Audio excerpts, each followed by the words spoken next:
ច្បាប់មួយរបស់ធឿនធារាអូបាទល្បីនេះគង់ដែរបាទបាត់ជើងអារ៉េទៅដល់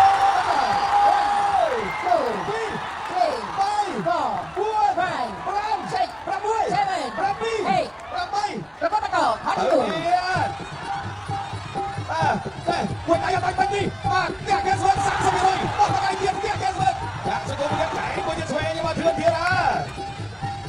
ទៅទៀតអូគេថប់បោះបាទគេស្វិត6 7 8ទៅទៀតមួយគោបាញ់ឆ្វេងចាក់សង្គមមកទៀតបាទកាច់ពីធឿនធារាតែមកធឿនធារាទៅអត់ស្ដាប់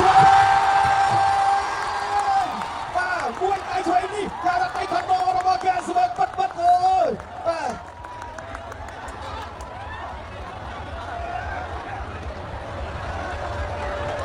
សូមហៅមួយទាំងអស់គ្នា